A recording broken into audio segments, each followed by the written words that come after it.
देखिए हम लोग कक्षा 10 की गणित को लगा रहे हैं। अध्याय 2 है हमारा बहुपद। अध्याय 2 है बहुपद। प्रश्नावली 2.2 चल रहा है। क्वेश्चन नंबर 2 का 5वां सवाल हम लोग लगाएंगे। अब देखिए क्वेश्चन को हम लोग पढ़ते हैं। सबसे पहले एक द्विघात बहुपद ज्ञात कीजिए। हमें एक द्विघात बहुपद ज्ञात करना है जिसके शून्यकों के योग दिया गया है और गुणनफल हमको दी गई संख्याएं हैं, यानी कि शून्यकों का योग -1/4 है और शून्यकों का गुणनफल 1/4 है। और हमारे पास शून्यक द्विघात बहुपद में दो शून्यक होते हैं जिसे हम क्या करते हैं, अल्फा से और बीटा से दर्शाते हैं। अल्फा और बीटा से दर्शाते हैं, शून्यक हैं। अब शून्यकों का योग क्या होता है, अल्फा प्लस बीटा बराबर -b/a, यह फार्मूले से होता है। और यहाँ पे शून्यकों का योग क्या दिया गया है, -1/4 दिया गया है। तो हम क्या करेंगे, यहाँ पे इसके बराबर -1/4 दिया गया है। ठीक, अल्फा प्लस बीटा बराबर -b/a होता है। और यह किसके बराबर है, गिवन है, दिया हुआ है, -1 के रूप में 4 यह दिया गया है। और अल्फा प्लस बीटा जो होता है हमारा, अल्फा प्लस बीटा बराबर -b/a बराबर -1/4। और अल्फा इंटू बीटा हमारा होता है, अल्फा इंटू बीटा बराबर हमारा होता है c/a, यह होता है। और अल्फा इंटू बीटा यानी कि शून्यकों का गुणनफल, शून्यकों का गुणनफल हमारा 1/4 दिया गया है। अल्फा इंटू बीटा बराबर c/a बराबर किसके है, इसके बराबर क्या दिया गया है, 1/4 दिया गया है। अब देखिए यहाँ से हमारे पास दो इक्वेशन बन के आ जाएंगे। यही -b/a बराबर -1/4, यह हो गया समीकरण 1। और दूसरा हमारा c/a बराबर 1/4, यह हमारा समीकरण 2 हो गया।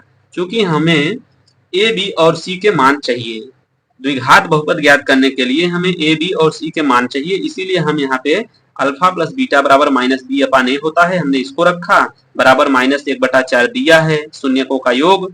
अल्फा इंटू बीटा बराबर c/a होता है जो कि शून्यकों का गुणनफल है, बराबर 1/4 दिया है।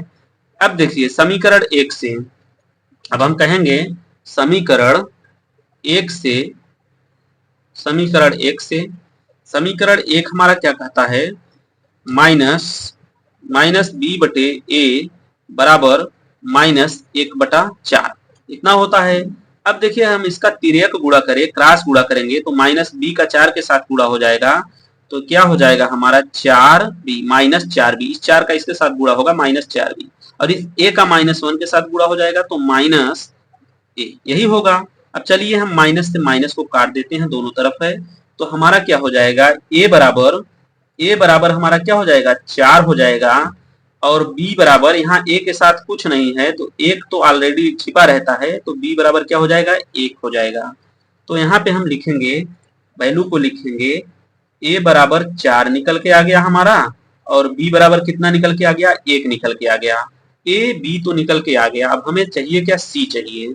अब c चाहिए, और c बराबर हमारा क्या होता है, c/a बराबर 1/4 दिया गया है समीकरण 2 में। तो हम यहाँ पे कहेंगे समीकरण 2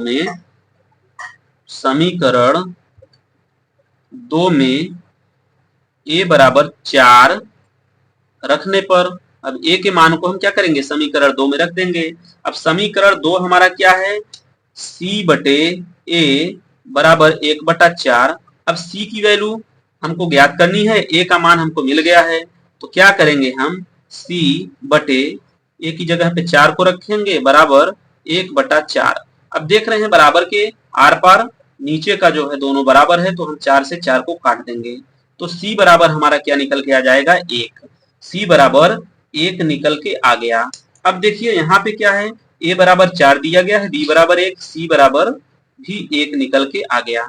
अब c बराबर 1 निकल के आ गया, ये सारे मान हमको चाहिए थे। इसलिए द्विघात बहुपद ज्ञात करने के लिए जो द्विघात बहुपद का स्वरूप होता है, ax² plus bx plus c, इसी के रूप का होता है। अब यहाँ पे जहां जहां a, b और c के दिए गए हैं वहां इनके मान को हम रख देंगे। अब a बराबर 4 है तो 4x², a की जगह पे हमने 4 को रख दिया। b बराबर 1 दिया है तो 1 हमारा 1 का गुणा x के साथ होगा तो x ही हो जाएगा। और c बराबर हमारा 1 दिया है तो +1 हो जाएगा। तो यह हमारा निकल के आ गया द्विघात बहुपद। यही हमारा आंसर हो जाएगा।